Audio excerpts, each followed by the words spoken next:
বন্ধুরা, জীবনের সবচেয়ে বড় সত্য কি আমরা কি কখনো ভেবে দেখেছি?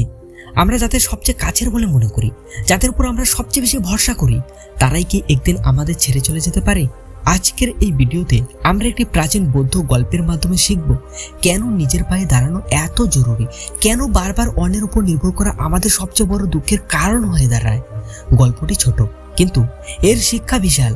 যদি আপনি জীবনে কখনো একা অনুভব করেন, যদি কখনো মনে হয় কেউ আপনার পাশে নেই, তাহলে এই ভিডিওটি আপনার জন্য। চলুন শুরু করা যাক। সোমদত্ত খুবই ভালো স্বভাবের ছিল, কিন্তু তার একটি বড় দুর্বলতা ছিল। সে অন্যের উপর অতিরিক্ত নির্ভর করত। ছোটবেলায় সে মায়ের উপর নির্ভর করত, বড় হয়ে বন্ধুদের উপর নির্ভর করত। তার মনে একটা বিশ্বাস ছিল, মানুষ একা বাঁচতে পারে না, তাই কারো না কারো সাহায্য লাগবেই লাগবে। এই ভরসার জায়গাগুলো তাকে নিরাপত্তা দিত। সোমদত্তের অনেক বন্ধু ছিল, তারা সবসময় তাকে বলতো, তুমি চিন্তা করো না, আমরা আছি না। সোমদত্ত তাই সব সিদ্ধান্ত বন্ধুদের উপর ছেড়ে দিত। কি খাবে, কোথায় যাবে, কি করবে, সব বন্ধুরাই বলতো, সে শুধু তাই করত। দিন কাটছিল সুখেই। একদিন সোমদত্তের মা অসুস্থ হয়ে পড়লেন, ঔষধ আনতে হবে, কিন্তু রাত অনেক। সোমদত্ত ভাবলো বন্ধুদের ডেকে নিয়ে যাই। সে প্রথমে গেল সবচেয়ে ঘনিষ্ঠ বন্ধু সুমনের বাড়িতে। দরজায় কড়া নাড়তেই সুমন ভিতর থেকে বলল, কে এত রাতে? আমি এখন আসতে পারবো না, বউ অসুস্থ, কাল সকালে দেখা যাক। সোমদত্ত এবার দ্বিতীয় বন্ধু দরজার কাছে গেল। দ্বিতীয় বন্ধু ধনঞ্জয় বলল, ঔষধ আনতে? এখন দোকান বন্ধ, সকালে না হয় আনবি, এখন আর ঝামেলা করে লাভ নেই, দরজা বন্ধ করে দাও। এরপর সে গেল তৃতীয় বন্ধুর কাছে, এরপর চতুর্থ বন্ধু। সবাই কোনো না কোনো অজুহাত দেখে দরজা বন্ধ করে দিল। সোমদত্ত ফাঁকা রাস্তায় একা দাঁড়িয়ে মাথা নিচু করে ভাবছিল। সোমদত্ত বুঝতে পারলো, যাদের উপর সে এতটা নির্ভর করত, যাদের সে নিজের বলে মনে করত, তারা আজ প্রয়োজনের মুহূর্তে তাকে ফেলে দিয়েছে। রাতের অন্ধকারে সে একা দাঁড়িয়ে তার চোখ দিয়ে জল গড়িয়ে পড়ল। পরের দিন সকালে সোমদত্ত কোনোভাবে ঔষধের ব্যবস্থা করলো, কিন্তু তার মনে গভীর ক্ষত নিয়ে সে ঘুরতে বেরোলো। ঘুরতে ঘুরতে সে চলে এলো জেতবন বিহারে।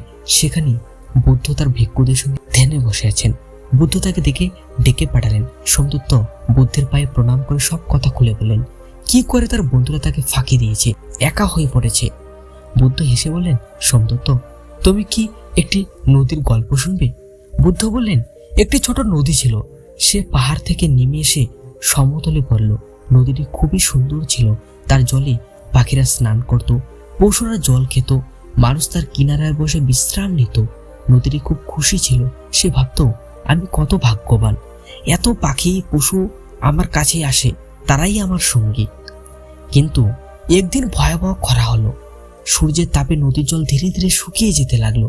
নদী ভাবলো তার সঙ্গীরা নিশ্চয়ই তাকে বাঁচাতে আসবে, কিন্তু কি ঘটলো? পাখিরা উড়ে গেল অন্য জলের সন্ধানে, পশুরাও চলে গেল দূরের জলাশয়ে। মানুষগুলো আর নদীর কাছে ফিরল না। নদী খুব কষ্ট পেল। সে ভাবলো, যাদের আমি জল দিয়েছি, তাদের তৃষ্ণা মিটিয়েছি, তারাই আমায় এইভাবে ফেলে রেখে চলে গেল। ঠিক তখন নদী লক্ষ্য করলো তার তলদেশে মাটিতে এক ফোঁটা জল এখনো টিকে আছে। সেটা অন্য কারো দেওয়াল নয়, সেটা তার নিজেরই অংশ। সে বুঝতে পারল, যখন বাইরে সব উৎস শুকিয়ে যায়, তখন এই নিজের ভিতরে ফোঁটাটাই তাকে বাঁচিয়ে রাখে। বুদ্ধ সোমদত্তকে বললেন, এই নদীর মতোই তোমার জীবন। তুমি সবসময় বাইরের মানুষের কাছ থেকে ভালোবাসা, সাহায্য, সমর্থন পেতে চাও, কিন্তু যখন খরা আসে, যখন বিপদ আসে, তখন সেই বাইরের উৎসগুলি শুকিয়ে যায়। তোমার ভিতরে যে আমি আছে, যে চেতনা আছে, সেটাই তোমার আসল জলকণা। সেই কণাকে যদি তুমি চিনতে পারো, যদি তাকে শক্ত করতে পারো, তাহলে আর কখনো তৃষ্ণার্ত হবে না, আর কারো উপর নির্ভর করতে হবে না।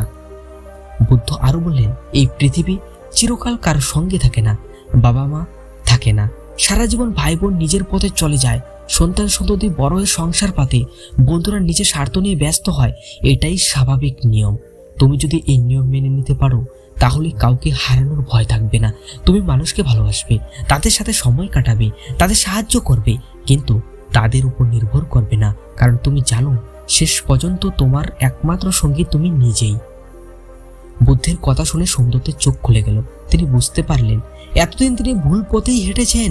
তিনি বুদ্ধের কাছে শিক্ষা নিতে থাকলেন, ধ্যান করতে শিখলেন, নিজের ভিতরের শক্তিকে চিনতে শুরু করলেন। ধীরে ধীরে তিনি একজন শক্তিশালী মানুষ হয়ে উঠলেন। তিনি এখন আগের মতোই মানুষকে ভালোবাসতেন, কিন্তু তার ভালোবাসায় আর প্রত্যাশা ছিল না। তিনি দিতেন, কিন্তু ফিরে পাওয়ার আশা করতেন না।